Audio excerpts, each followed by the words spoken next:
Good morning, everyone, and welcome to the ICG's Digital Academy webinar series. I'm Sally Alsop, and I'm the committee member responsible for our webinar programme. So this morning, we're delighted to welcome Pauline McGowan, Director and Head of Strategy at the Nursery, together with ICG members Stephen Lacey, founder of the Outsiders, and Annabelle Phillips, founder of AP Research. Pauline has worked in brand, communications and innovation research for over 20 years, both in the UK and internationally. She runs the Money and Social team at the Nursery and speaks and writes regularly in both industry and wider conferences and press. She leads the Nursery's Generation Research, a broad biennial survey now covering the UK and the US, which aims to shine light on true differences across generations and what that means for society and business. Stephen founded The Outsiders in 2016, specializing in behavioral change research, hard to reach audiences, and understanding cultural undercurrents in the UK and globally. He is one of the UK's leading research voices on the far right, populism, and disinformation, and has co-authored the landmark report, Disinformation, UK Democracy, and Attitudes Towards Ukraine and Russia in the UK, launched in the House of Commons in January 2026. Annabelle is co-chair of the MRS's Social Equity Group, sits on the MRS EDI Council, and is diversity lead for the ICG, or was the diversity lead. She's just stepped down from that role. She specialises in research at the intersection of the private and public sector, and in particular, comms, branding, and customer closeness research with organisations that have a social value.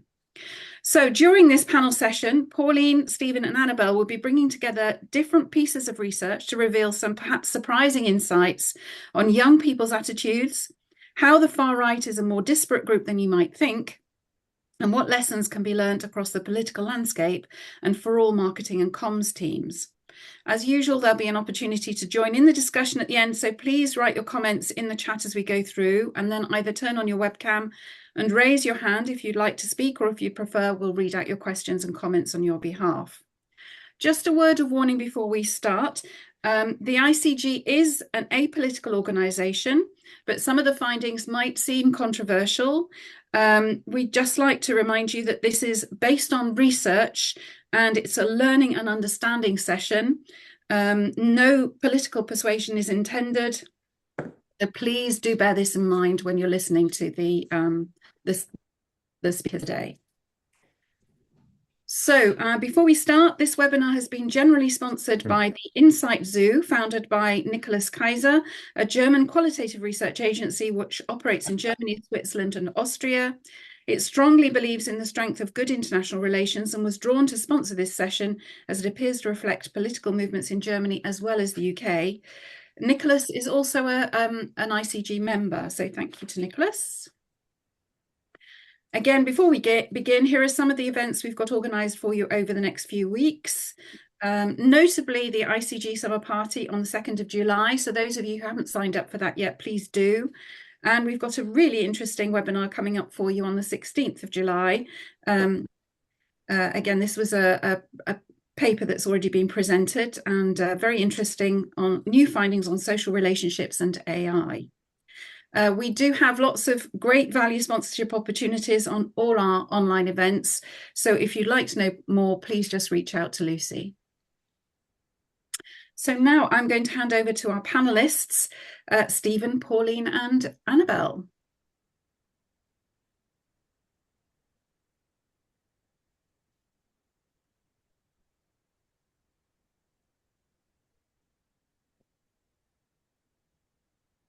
Good morning. Sorry about that, Sally. Let me just share my screen. Well, I had it already, of course, but as usual, this is the small talk while you're sharing screen. Here we go. So first of all, thank you, ICG, for inviting us along to talk through this topic, which is a fascinating one. It's one that Steve, Annabelle, and I presented at the MRS in March, and it had quite an impact. So we thought it would be interesting to share it with all of you as well. We've been exploring this topic, as Ali was saying, from different perspectives, and it's a topic everybody here will have opinions on and knowledge as well. It's all about sharing and finding out what are the attitudes out there, how are people feeling about politics and what that means for their everyday lives as well. So it'd be great to hear from you in the chat as well. So, first of all, just to run through what we're going to do, I'm going to introduce some data as I was talking about the Nurseries Biennial Generations Research Study. This is us, and it covers attitudes and opinions around a variety of topics, including political and social issues. But it's not really about that. It's about a whole load of topics like sport, like workplaces, um, health and beauty, about food, about attitudes to everything, really. And the driving force behind that is trying to understand what is generational myth and what is reality. So the most important thing when you research generations is that you always compare one generation against another, so you don't result in any sort of false equivalence, and you also have some longitudinal data. So we've done this study in 2023 and 2025. So what's really interesting is looking at some of the differences that happened across those. And then Steve is the much lauded Steve Lacey is now going to do a deep dive into some of his experiences. So I'll just do some top line data. Steve has been embedding himself into far right groups, and obviously, as Sally was saying, exploring motivations, and is a key speaker on the spread of disinformation. And Annabelle has also done her own research about the importance of messaging and about how right wing political groups have done this so well, and how that compares across different types of politicians as well. So let's start with some facts, or let's talk a little bit about the generation study. So this was a study of 2,000 people in 2023. We expanded it in 2025 to the UK and US. So in the UK, it's 2,095 people, I think. And the audience is not rep, but it's spread equally across the four core generations that make up the bulk of the population. So that's Gen Z, Millennials, Gen X, and Boomers. And as I said before, the goal is to determine what's myth and what's reality in terms of generational differences. And I'm going to talk about the data for one key question. So it's one question in a broad ranging survey. And the question is about political leaning. And the question specifically asks, do you consider your political views to generally skew more to the left or more to the right?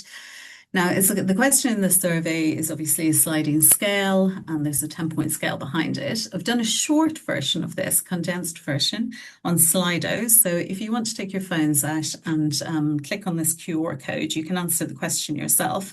I think what's fascinating about that is that when we presented this at the MRS in March, we did this exercise, and we found it's very different political leaning in the research community than there is across the population as a whole, or that we found in our generation study. And that's fascinating to know as well. It's always important to know our own biases, isn't it? And to understand where we're coming from and what is the disparity between our views and other views as well. It may not be the same here, but it'll be fascinating to see that. So the question, I'm just going to talk about the question for a moment before I move on to some of the findings. So the question is about political leaning. I should address the question wording before we get to the findings. So it was deliberately framed in this kind of light way. It was framed so that's quick and easy to answer. It's not about delving it in depth. It wasn't about delving into motivations. It was just saying at a top line level, and all the questions in generation studies are quite intuitive. And so it was designed so it would be easy to answer, the sense that left and right are fairly well known binary opposites in political discourse. Of course, it does oversimplify political identity. It assumes left and right is a spectrum, which isn't always the case. But as a data point for a longitudinal study is kind of an interesting understanding without getting too in depth. So we'll mostly dwell here on the changes between 2023 and 2025. So in 2023, our expectation for this question, using our own biases, was probably that Gen Z would be most left-leaning, boomers would be more right-leaning, the kind of conventional wisdom being that you get more conservative as you get older. You have more to hold on to, more to lose. You've got a weight of history in your mindset on your shoulders. And we were surprised in 2023 that this actually wasn't the case. What we found was that it was pretty evenly split. The generations were pretty much broadly kind of slightly more right-leaning than left-leaning. And yes, Gen Z were more likely to lean left, less likely to be centrist, but there wasn't that much difference. And what we were really surprised at was in terms of people expressing that their political views skew more to the right, there was really no difference across age or generation at all. So that felt like a finding in itself. Of course, this is top level findings, and when you delve into the data, there was one key difference within generations, so intragenerational difference. It wasn't about social grade, household income, region. There was a few minor differences, but we're looking really for, 4 or 5% difference to see something substantial. The biggest difference was, which is now well understood, was in terms of gender. So Gen Z, and it only happened in Gen Z. Millennials, Gen X, and Boomers, pretty much men and women, had pretty much the same data points emerged. But for Gen Z, there was a massive difference where Gen Z men were far more likely to lean to the right, and Gen Z women were far more likely to lean to the left. So it was almost two generations in one. So that was really the story from 2023. Moving on to 2025, we noticed a shift happening. So this shift in 2025 across all generations seemed to be that there was a shift to right-leaning views, we're going to call them, rather than right-wing, because I don't think people would really describe themselves as right-wing, or Steve will talk a little bit more about that. But we can see people moving away from kind of left-leaning politics and moving towards right-leaning politics and finding more solutions, I guess, to their problems in that area. And we know that there was a huge difference between 2023 and 2025. Of course, there was an electoral change in both the UK and the US, and that drove some of that. So, but when we look across generations, we see quite a shift. And there's a lot of data on the next chart, I should tell you. Actually, before that, just having a quick look at the Slido, if we think in the UK, broadly, we say 4 in 10 skew right, a quarter left, and a third in the centre. On our Slido of 21 of us, we find that 67%, or actually it's 87% skew left, strongly left or somewhat left. So we can see already that we have very different political leaning in our industry than there is in the population as a whole. So what was that shift driven by? There's a lot of data on this chart, so apologies for that. But if you let's look at Gen X and Boomers first of all, because that's not where any shift occurred. If we look at those data points, they really haven't changed. And there's probably not a surprise to that, once you're over 45 or around when Gen X, the youngest Gen X, you probably have established your views. You're probably not likely to change. We wouldn't really expect these data points to change that much in the future either, or that's the learning between 2023 and 2025. But if we look at Gen Z and millennials, that's where we can start to see the shift. And if you start to look at the patterns there, you can see that in 2023, there's for Gen Z, there's a move away from left-leaning to right-leaning, and exactly the same pattern happening with millennials. And we hadn't really seen much difference in 2023 across millennials and Gen X and Boomers. So there's definitely something happening with those people in their 30s, early 40s. And digging even more into this, so we knew that gender was a big split. What's driving that change is actually that Gen Z women are becoming more left-leaning. So Gen Z men haven't changed that much. They've moved away from left-leaning to the center, but pretty much the same proportion is right-leaning. It's Gen Z women that have changed, moving away from left-leaning views, moving towards right-leaning views. And the reasons behind that are fascinating and very complex. You'll have seen when I flashed up the sample that we had for this study, we also not only did a survey, but we spoke to everyday experts. We call those people who just come across generations in their everyday lives. So there's people in healthcare and education and retail and hospitality, all sorts of different areas. And we had really some interesting comments there, especially we shared these findings with them and asked them, does this represent how they see people showing up every day? And one thing a hospitality boomer woman told us was that she felt that younger women have no collective memory of how bad things were in the past. And they don't fear it in the way that previous generations did, and end up being quite delusional about how great old ways were. So a lot of the political right-leaning views tend to be about going back to how things were or simplifying life in some way. But I thought that was very fascinating, considering one of our most interesting, just off the cuff, was one of our most interesting facts was that when Margaret Thatcher became the leader of the Conservative Party, at that time, the Sex Discrimination Act hadn't come into play. So at that time, she couldn't actually open a bank account without her husband's permission. Yet she was already leader of the Conservative Party. So I think that collective memory has kind of perhaps been lost by younger women today. So we saw a shift with younger women moving to the right a little bit more, and a lot of that hasn't been documented. The story is kind of still that younger women are still left-leaning. They are, but they're moving more right. Millennial men even more so. So this is a huge shift. We now see that 6 in 10 millennial men in 2025 described their political views as right-leaning, and that's the biggest proportion across any audience in the survey. Millennial women haven't changed in quite the same proportions, but there seems to be a little shift. So all of that led us to this conclusion of, well, where is it with Gen Alpha? What's happening with younger generations if this is happening? And we also had a teacher, one of our teachers, our everyday experts, summed up the general reaction. Teachers are a really good barometer of what's happening with children.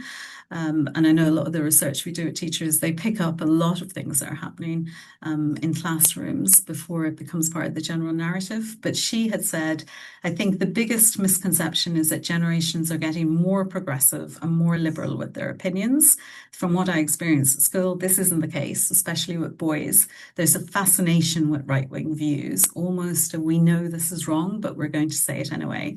I notice this a lot when we have conversations about topics like abortion. But we have to say the data isn't that clear cut. So younger generations may be identifying as more left-leaning in their politics when you ask them that question directly, but they also are more positive about topics such as transgender rights and immigration. So it's not kind of just this absolute black and white issue. To find out some more answers, I'm going to turn to Steve and Annabelle. So I think we can probably wait to questions at the end if I move to Steve now. Hello, everyone. Can you all hear me? Great. So let's talk about emotions and far right. But before I do, I think it's really interesting what you've got there, Pauline, because we've been doing lots and lots of research for the last couple of months on kind of restore. And one of the big areas we're seeing is young men, especially, are flocking to restore. And I know anecdotal on the doorstep, on the knocking from the restore side, what they're saying is they're struggling to convince the older 55 plus um, members who support kind of Farage to switch over to restore because they're not on social media. So where Restore is really hitting is through social media, and that kind of takes me to kind of today because obviously it's a massive day today. In many ways, I think when we talk about the different audiences here, I think Andy Burnham reaches out. We did focus groups recently, and we did it with Reform members, and they were based in Manchester. And we said this was before Andy Burnham declared, and we said, what other politicians do you like? And they said, we all love Andy Burnham. I was like, why? They said, because he listens to us. So I think that's going to carry kind of significant weight. I think the big question today is how much Restore will eat into Reform, or whether Reform have got the message out that it will split the vote. I think the other big thing to watch is Restore's whole strategy or main strategy is not just to switch, it's also to get non-voters out, a bit like Brexit. And it'd be interesting to see how much that will do. I personally think the 7% is probably a floor, but it's very difficult with political predictions. So let's talk about a little bit about kind of emotions and far right. I shouldn't really use the word far right because everyone's far right's the right to them. Let's call it right wing kind of populism. So next chart, please, Pauline. So we're in kind of an age of kind of dark times. Britain feels very divided. But interestingly, every person I spoke to in kind of who's shifted into right wing kind of populism um, wants a kind of sense of unity, apart from kind of ethno-nationalists who want a civil war. And when you kind of ask them though, what is the kind of what's creating the divisions in kind of unity? What they will talk about is it's the left, the woke, illegal immigrants. They see a different division line within the UK kind of society. There's a feeling that Britain is broken, and it's kind of a term that's used a lot by right-wing populism. I think on a day-to-day level, people are kind of feeling it. For instance, you wake up in the morning, day in life, you wake up in the morning, you kind of get your bills, gas bill's gone up. You go and sit with your kids and having kind of at the kitchen kind of table, and they say, "Daddy, can we have another kind of holiday?" And they say, "Well, actually, I can't afford it." You kind of go out, you drive your car, you go over a pothole, and it bursts your tire, and then you can't speak to the council. You then borrow someone else's car to go to kind of co-op, and you see kind of shoplifters there, and the prices have gone up massively. And you think, right, I've had such a bad day. All I want is a kind of McDonald's. And then you queue up for ages and the burgers are cold. And in many ways, it starts with these little things like the potholes, because the incremental impact of that time after time after time has massive impacts and makes people start to distrust kind of institutions. Trust in government is incredibly kind of low, and community is the hub and the protection against that. But what we're seeing is what we kind of see the Great Retreat, where people say, I can't have any power, influence in my life. So the only things that I can influence is my family and my friends. So they're withdrawing even away from kind of community. So the key is to rebuild the community. If we go to the next chart, please. But right-wing populism is not one group, and I'll take questions on these at the end if you want to know more. But because we're only going to talk about one because of limited time, I'm going to talk about the kind of hard press. But you've got lively lads, those who support Tommy Robinson, football guys, ex-EDL, got conspiracy truthers. So they could hit the left and the right, actually. Debaters, which I think is a really interesting area, which is kind of young men, very university educated, who are pulling into to right-wing populism, but also some women as well. Religious right, we see some elements of this rising as well. Middle-aged rage tend to be like Alf Garnett, and old timers are kind of Daily Mail readers who just want the cricket lawns all restored and very nostalgic about Britain. And then you've got the race warriors, which is really, really kind of small, who essentially are very scary and want a civil war. If we go to the next chart, let's talk about the hard press. So who are they? So they hold the keys to number 10. So they are the people that brought down the red wall, built it back up again, and potentially will bring it back down again, depending on who the leader is. Travel through Labour, Boris now heading to reform, and some of them are starting to shift over more and more to restore as they start to distrust, especially kind of Farage.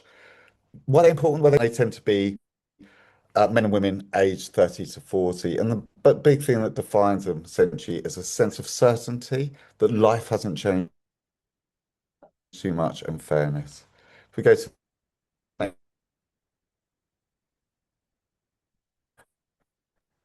We're having a few problems hearing you, I think, Stephen. I don't know, am I alone in that or No, it's glitching. it's glitching?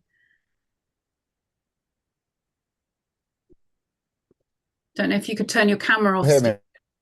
Can you turn your camera off? There seems to be a problem with the broadband at your end. Yeah.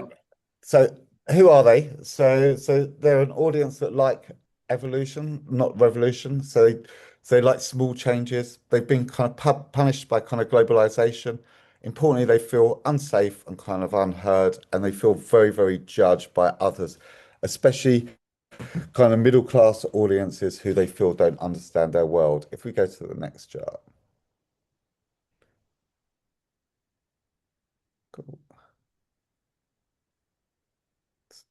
So importantly, they're not angry, they're just tired.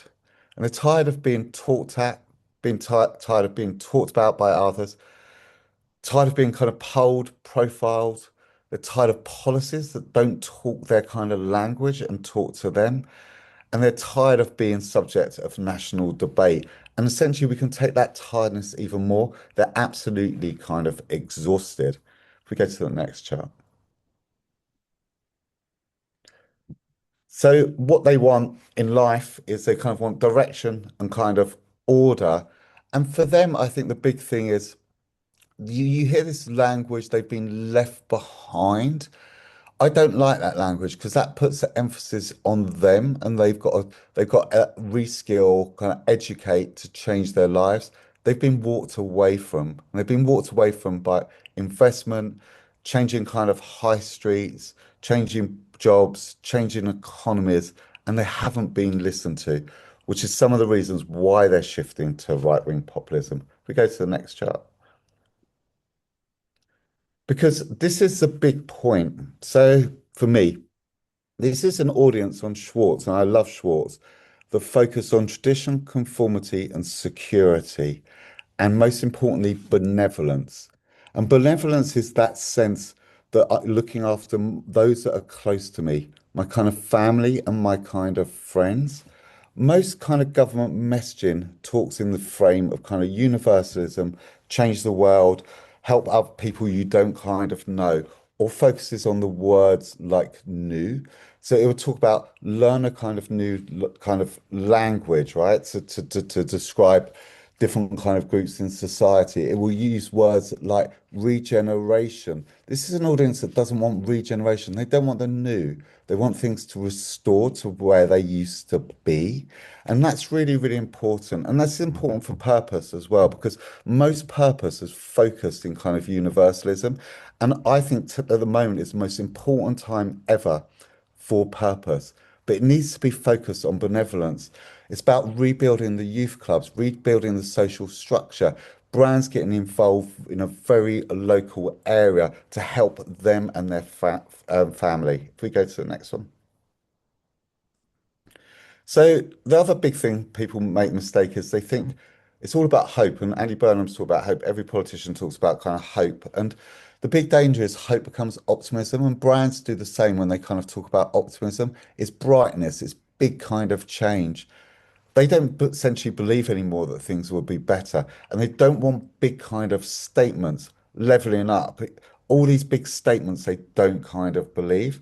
For them, hope is the ability to keep going. Hope's rooted not in self-actualization, but security and belonging needs. And it's an object, not a vision. And it's essentially making the 192 bus run again, not talking about massive kind of change. And I think importantly, hope's a deposit. And one of the reasons why you see a lot of these people from Farage to a degree, but Tommy Robinson and people doing well with these audiences is because they feel they've been doing it for a long time. And it's not a withdrawal. And I think one of the annoying things is when politicians turn up for 6 weeks and do door knocking and not seen again, that just feels like a withdrawal. And sadly, hope is often linked to the past. And what right-wing populism does very, very well, it says it's a bright, bright future. Present is awful, but it's what we remember from the past that makes you feel safe and secure. And I'm now going to pass over to Annabelle because I think I've laid some groundwork for her.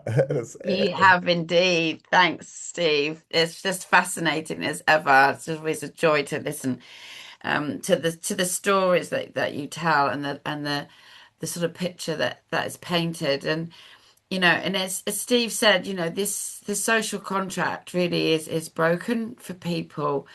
Um, and there is a sort of sense that, in sort of in relation to that hope sort of message that actually, progress is dead. That this idea that everything is going to get better for the next generation is kind of for the birds at the moment. And it's one of the first times since the Industrial Revolution that the vast majority of people fear for the future. So, like for instance, at the beginning of the century, only 12% of people expected their children to end up poorer than them. And this has now risen to 45%, according to Ipsos Global Trends. And at the moment, we have around at the age of the 16, at around the age of 16, our young people's belief in the future is dropping sharply. So 16 to 24-year-olds are 5 times more likely to say they're scared about the future than those sort of, still at school and in that sort of security of home. So there, because it doesn't seem like there are solutions that are working or that there were credible voices in charge. or a government that has a clear message or a trusted mainstream media, emotional validation has become more important than policy substance. And the populist right comms playbook knows this. They don't dilute their comms with facts and figures. They are speaking to the emotions. So this populist playbook, this sort of comms playbook, is a really interesting one. So not only does it appeal to emotions and values, it revs up rhetoric. It presents itself not only as a challenger to the status quo, but a modern day Rob Roy. It has a number of things and ways that it works. It has a clear narrative that it rarely swerves from. It's uncomplicated and it's unapologetic. And that in turn makes it feel authentic. And it has a tone that is empathetic. It's protectionist, but it's also on the offense. So it understands, it doesn't judge, it's on the side, it judges the people in charge making the decisions. It doesn't judge the people. And as it's protectionist, it sort of conveys Britain as a fortress to be protected. It has a call to action. It revs up a siege mentality. It talks about invasions. It calls up to reject the system, go on marches, show solidarity, align with flags. And it's a language that takes you back to a time of Britain's greatness, Britain the Empire, veterans who fought for our freedom, this sort of perception of these halcyon days that everyone else has taken you so far away from. And it doesn't complicate that narrative with facts. Oh, sorry, hang on. It's a language that takes you back to the time of Britain's greatness, Britain the Empire, and it doesn't complicate that narrative with facts and figures. It doesn't present a complex picture of cause and effect. It keeps it simple. So it's memorable. It gives you less to argue against. Instead, it's us against them, us against the invasion of immigrants, us against an establishment who are ineffectual against a tide of illegal immigrants. Or for the populist left now, it's becoming us versus the billionaires. It's this sense of being part of the people fighting against something else, fighting against the centre. And it offers a solution. I mean, it doesn't complicate that solution with detail of how they get there or what they will do differently. They just sell this promise that it will stop, and this sort of concept that in that stopping, that the assumption that the rot will stop. So having revved up the rhetoric on how awful everything is now, that is enough. It will stop the crime. It will give us back more housing. We will have more doctor's appointments and the potholes will be filled. And it's pretty powerful.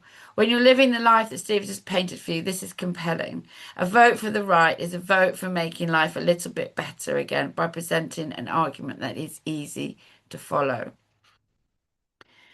And the other thing that we need to do is understanding that is the channel and the ways that these messages are communicated and the role of social media and influencers.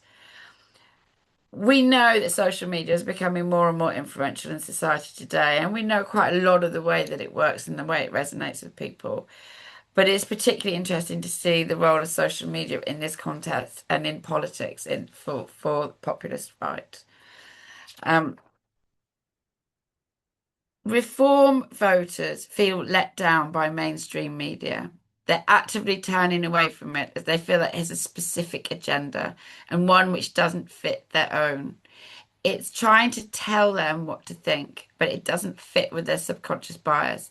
Therefore, they're actively seeking out and sharing content, stories, etc. Because this content feels personal. It doesn't feel official. It doesn't feel from the other side. It feels like a lived experience, and so they believed it. They feel it's happened to somebody on their side, and this becomes powerful. And then we see a direct contradiction between their own experience and what they perceive and fear, particularly around immigration. So we see that participants' direct experience with immigrants systematically contradict their abstract immigration concerns. So most of our white British participants that reported no personal negative immigrant experiences while expressing strong national level concern.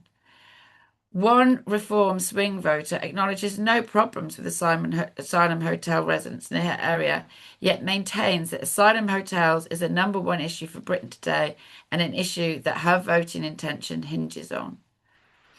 So people are increasingly trusting someone they recognise as having the same values as them more than fact-checked information. They seek out populist influences.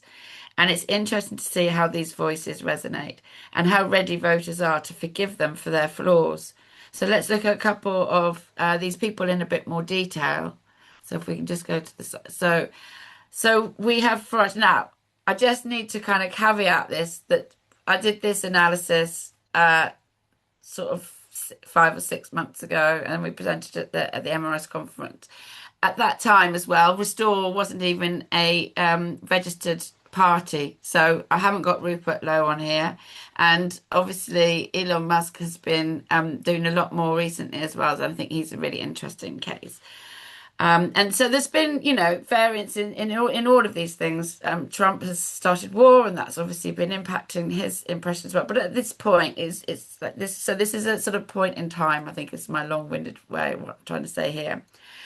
So Farage was at this point uniquely owning this voice for forgotten people positioning, which is very much under threat from Restore now. But he acknowledges anger without making people feel that they are being judged. He uses populist, accessible language, avoiding political jargon. He is incredibly measured on what he says and what he presents.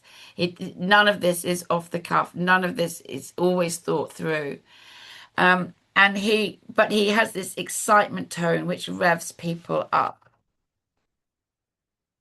One person is switching towards reform, explicitly stated that Farage may want to sell the NHS off, but immigration control matters more. So again, revealing that emotional validation trumps rational policy evaluation.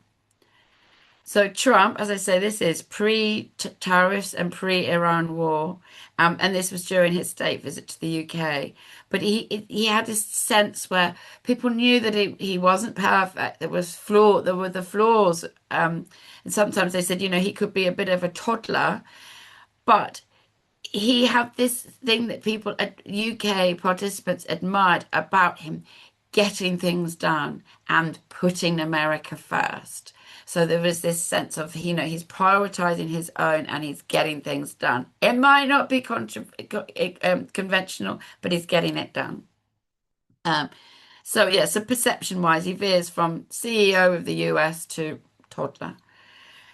Robinson, he's a bit more Marmite, and he communicates through aggressive and confrontational tone that his supporters experience as authentic, while critics experience as threatening. But by his fans, he's seen as a hero. He's not afraid to be called a racist and says it how it is.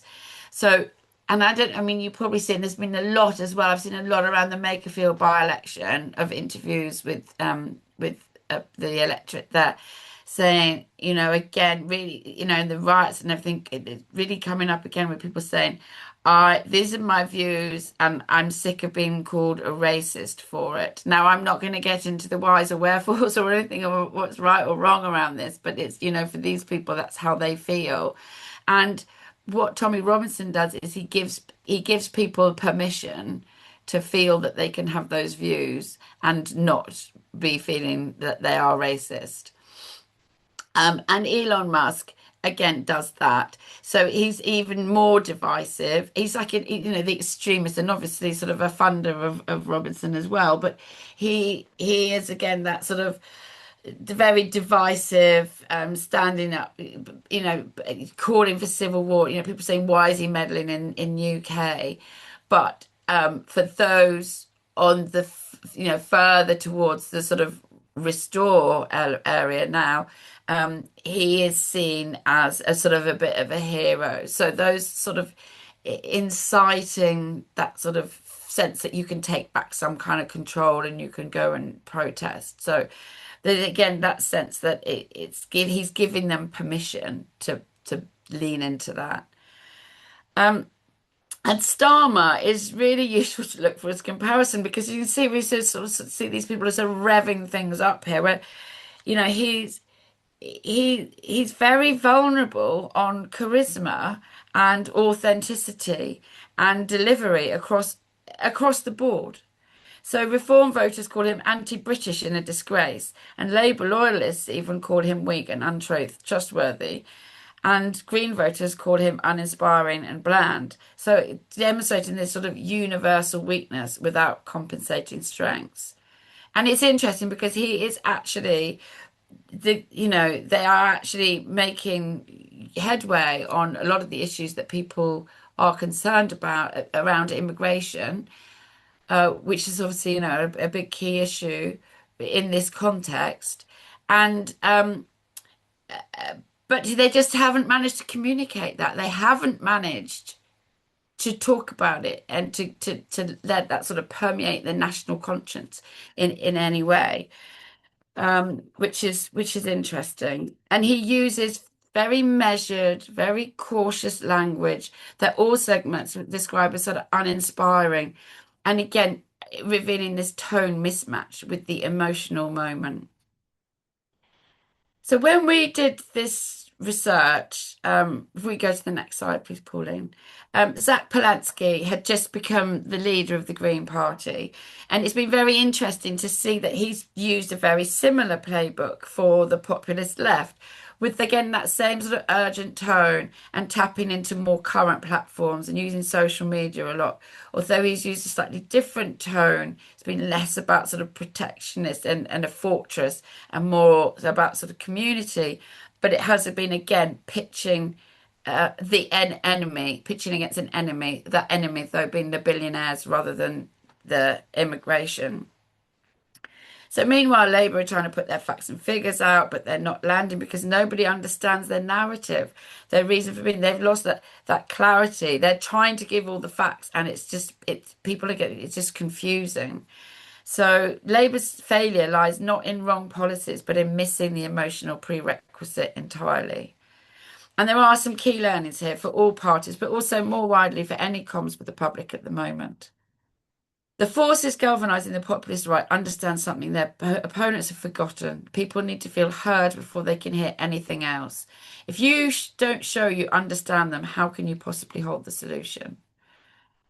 Simple causal attribution is powerful. Immigration offers a cognitively convenient single cause explanation for housing shortages, NHS strain, and crime simultaneously, which takes away the need for complex systems thinking.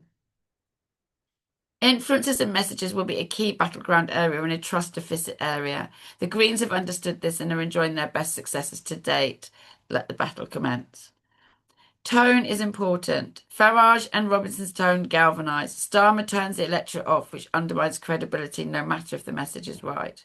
And people need space to feel their views are legitimate and can voice anxiety without moral judgment. Pushing these concerns away drives the electorate towards the Robinsons, Trumps, and Farages of the world. And I think that really sort of underlines sort of why we wanted to come and bring you this, is trying to help everyone to understand um, uh, a part of the world that we might not otherwise. Thank you.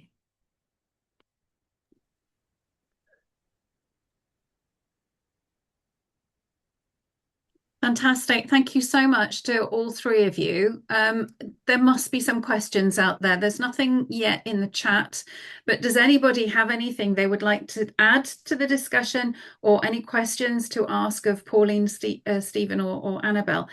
Ine, you've put your hand up. So do you want to put your video camera, your webcam on and ask your question?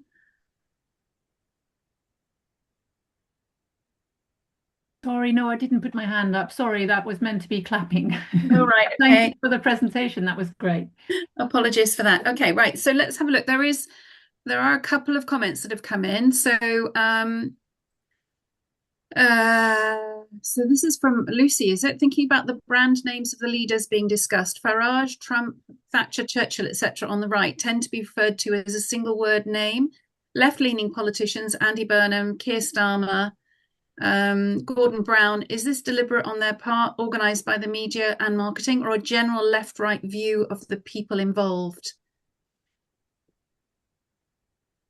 Oh, oh, that's yeah, I don't know. That's interesting. I hadn't really thought about that one. Um, I think, yeah, I wouldn't have thought, I don't know, might be deliberate. But that's an interesting point. I'm not sure I've really got a view on that, but it's uh yeah, interesting. Steve, Pauline, any thoughts on that? I just think it's a really interesting point. And it may well be a sort of a softness or a hardness. I'm not sure. I'm not sure either. I mean, it just yeah, but then you kind of got people like Tommy Robinson on the other side. But it's interesting. It's really interesting. I think you need a cemetrician to look at that. Yeah, yeah. But it's great. There is a kind of public school camaraderie. That's but Farage using the surnames, but yeah, kind of schoolboy kind of effort. But yeah, it's a really fascinating observation. That's what research is all about, isn't it? Making these That's it. Jury's out on that one. Okay, so that was Mike's question, by the way. Jonathan, you've got your hand up.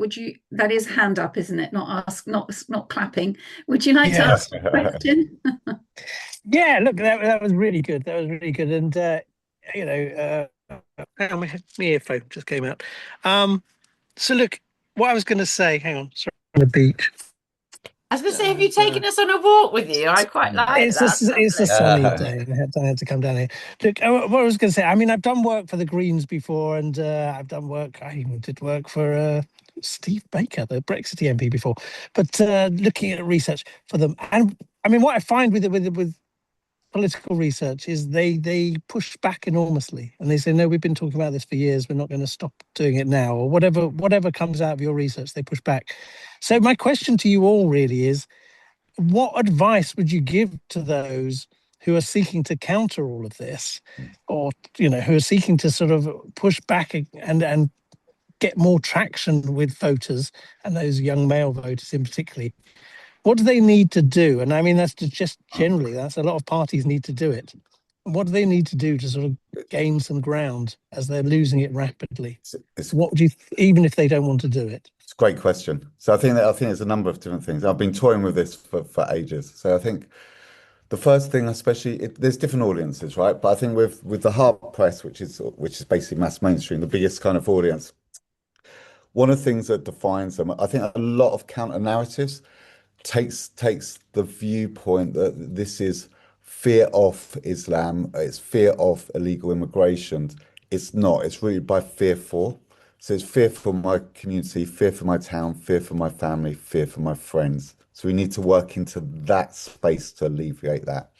The next thing you need to do is have really strong community networks. Wherever there's strong community networks, the riots didn't really work. So Southport Mosque is the greatest example that I kind of use for that. So when the riots happened, they built 30 years of kind of deposit, and the community kind of broke down. So you need to rebuild community, which I think the other one. I think the next thing is to ideally speak in the language that people are speaking in. I mean, there's a Northern Ireland. I mean, I'm writing a report about it, but there's a Northern Ireland MP called Sorcha Eastwood, who for me is the best politician, best communicator, because she says it as it is. I think the next thing is to listen. So listen really, really intensely before you kind of make statements. And we saw it with the mayor of New York. We saw it in Hungary. When you go out and you have conversations and you listen, you start to win people over, right? And you can say, let's talk about football, right? We might disagree on politics, right?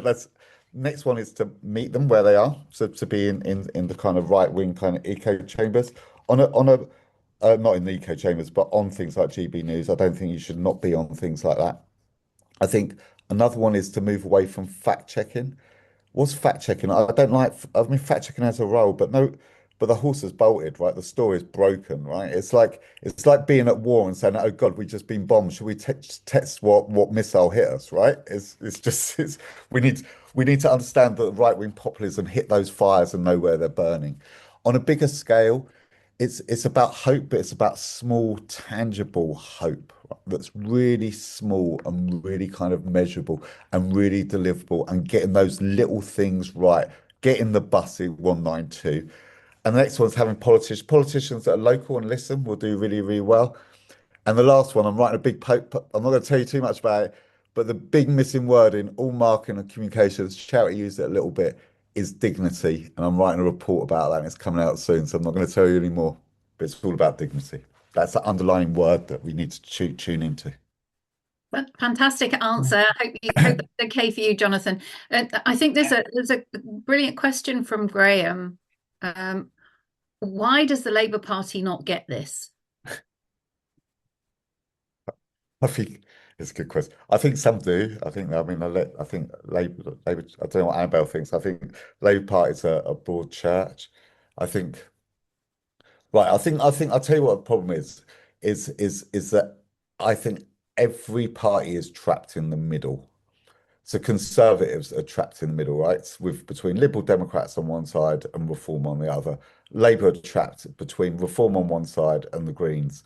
The Greens are trapped between more traditional kind of Muslims on one side and progressive values. Reform is now trapped between restore and wanting to get conservative voters. And that means you don't take risks. And I think they panicked and they got scared and they didn't take risks and they decided they didn't really have a plan. Well, I think that's unfair. They didn't have a plan to lead because they're delivering some really good stuff. It's just not getting through. Yeah, I agree. I think as well as being trapped uh, against other parties, and I'd say, and I think that I feel like for the Labour Party, they're kind of making this uh, a bit too big of a deal for them instead of just focusing on what they're doing and communicating that clearly. And I think they just don't know where their priorities are. I think they're more trapped about trying to, yeah, as Steve says, they're trying to please everybody instead of just kind of having this like a clear pathway and this is where we're going to go. So it's this, I think it's like a lack of sort of confidence. It's not a lack of competence, but a lack of confidence of your sort of clear direction of travel, and that everything is part of sort of cohesive plan. So it's all very bitty, and then none of it. I kind of feel like I really want to go and see them. I go like, okay, let's have your three-pillar strategy or something, or your two-pillar strategy, like really basic marketing comms thing, and just get each thing feeds into that. Look, we're addressing this because we've done the X, Y, and Z, but it just gets lost because nothing picks up traction because it doesn't have a narrative, it doesn't flow, and anyway, and we're in a crazy world right now, right? There's just big headline every day. There's like something else. Someone else has been bombed. Something. The prices have gone up. It's just there's just other stuff that's getting, affecting everybody in the day to day much more. So yeah, I think it's lack of confidence. It's also, do you think, with Labour, it's just their messaging is just not sharp enough, is it? Like No. even last night during the football, they sent out a tweet which was trying to link England winning with Labour winning, and you just think, oh please, come on, you've got to, be a bit better than that, not That's just terrible. Yeah, cheerleading but things. it's again, it's like, yeah. So what you just trying to achieve, or just trying to have a bit of camaraderie, like just read the room, like they're just. So again, they're not talking to that emotion. It's just very factual. They're expecting everyone else then to join the dots or build the puzzle, and it's just they've got to do a lot more for people. They've just got to make it simpler, and they've just got to make it resonate. And their social media is terrible. It's I mean, awful. you look at Restore, he's got twice as many people as Keir Starmer and Kemi Badenoch, right? He's got 1.25 million on Facebook. And And he's they're only pumping been up. going for what, a few months? I mean, Yeah. So there's a follow-up question here that's from Mary. I'm skipping a few questions, a few responses because the question was deleted, but I'm going straight to Mary. Have you done this presentation to any politicians or political parties? It's fascinating and makes total sense. Um, Yeah, I mean, I've been inviting quite a lot of people. So I'm doing regular talks on different topics around conspiracy theories, right-wing populism and disinformation. I've been doing lunchtime. I've been doing lunchtime sessions, and that's starting to get more and more people from Cabinet Office and the Met Police. I mean, I did. We wrote I run a think tank called Resilience and Reconstruction, and we wrote a paper on disinformation. But it was what is the UK's public attitude towards Ukraine, and then we looked at different groups, but we also looked at Tommy Robinson fans, Russian propaganda followers. There's quite a lot of them in the UK. They do exist, and conspiracy theorists. And what we found was it wasn't just about Ukraine, it was about undermining of democracy and mass mainstream media. And we took that into Parliament, and it's four parliamentary questions have been written about it, and it's been mentioned in the Home Affairs Select Committee. So we're starting to cut through with some of this. Yeah, so I was meant to go to number 10 and take this number 10, and then it all kicked off with the whole Andy Burnham, West Street, and everyone left. And so so it got put on the back burner because people didn't even know who we should actually be talking to anymore. So yeah, so that was fun. So yeah, that would have been cool, but no, so unfortunately not. Wow, that would have been quite something. I know. Okay. Did you find this is an Anamita's question? Did you find the left is cohesive in their left leanings, and is the main focus for the right immigration? Um, yeah, I think, well, so on the right, the thing is about immigration is it's just, as I sort of said, it's just such a shorthand for revving people up, being seen as a sort of simplistic cause of all the issues.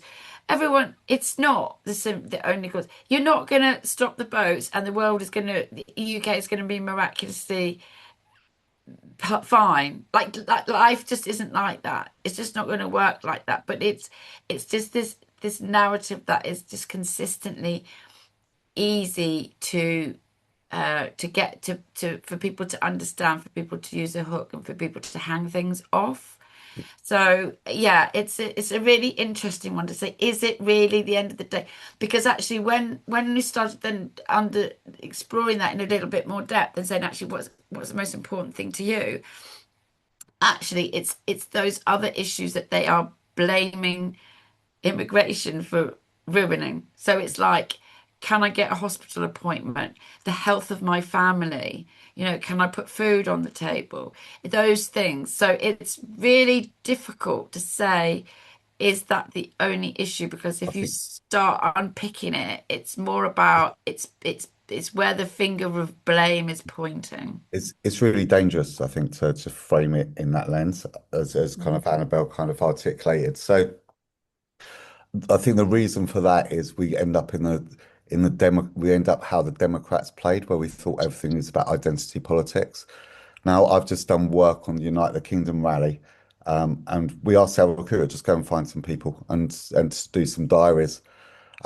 Four of them were from second or third generation from different backgrounds. We had Cypriots, we had Jewish background, we had an Afro-Caribbean woman, and we had a Sikh who were going to Unite the Kingdom rally with Tommy Robinson.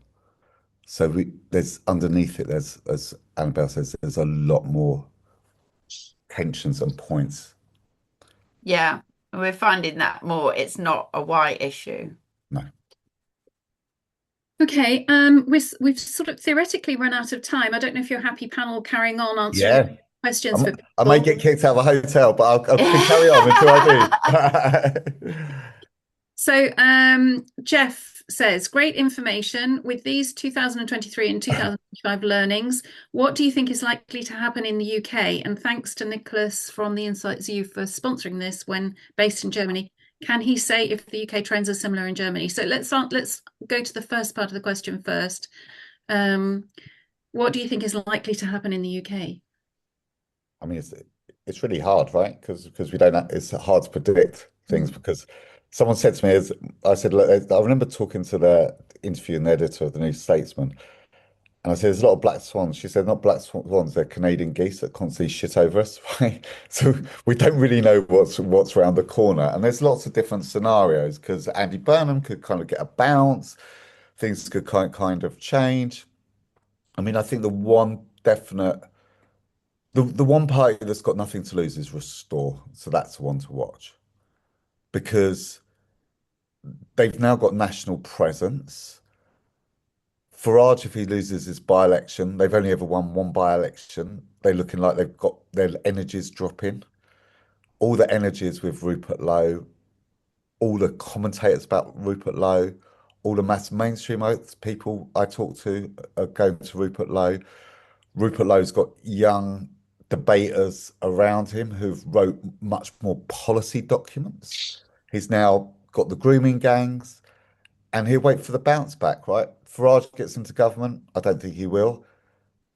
You get the bounce back, right? He's going to get the bounce back because Farage probably won't deliver, and he'll be seen as kind of he'll be seen more and more establishment. Farage going to alliance with Conservatives, absolute disaster, right? It will kill reform, but Restore will grow and grow unless we can turn things around, and that's a big tall order because a lot of this is linked to the economy. Okay, the second part of the question was for Nicholas. I don't know if you want to come on board, Nicholas, and answer that one. What's the situation in Germany? Are the trends similar? Just a moment. Hi, hello everybody. Hi. Hello. Hi. Yeah, Hi, thank Nicholas. you for this great event. Yeah, we have actually the similar tendencies in Germany, and because of our history, we are very worried about this. And I think the main problem is, the economical situation cannot always grow. Yeah. So, I mean, it's a fact that, economy, and that means also the status of life of people is going up and down. And whenever it goes down, then the right-wing parties, they keep advantage of this situation. Yeah, and they are just telling the people what they want to hear. Actually, it is not possible. Yeah, so like in Germany, it's not possible that you have enough money for retirement, and we care about this and we care about that, and so on. So, and now also more expenses to military and defense and so on. So it is not possible. Yeah. And the problem is that people don't accept that they have to step down a little bit. Yeah. So it's not always growing, and even maybe not the same level. And when people facing that they have to go down, then they are out, so to speak. Yeah. I mean, we had, for example, we had the Greens in our government. Yeah. So we had from the Greens, we had the Minister of Economy. And then very good ideas also for sustainability and for the future. But when people are facing, energy is now more expensive because it's from renewable energy, and I have to pay here more and to pay there more, then they are out. And this is a problem. And actually, I don't have an idea how to solve this. Yeah. Okay, that's great. I think we're probably going to have to call it a day there. People are leaving. Thank you so much to Thank the you very much. contributions. It's been a fascinating, eye-opening discussion. And thanks to everybody for attending today. Yeah, lots of very interesting things to think about. And yeah, let's hope we have a positive future going forwards. Thank you, everyone. Bye. Thank Thank you. you. Have a lovely Nice to afternoon, meet you all. everyone. Bye. Bye. Bye. Bye.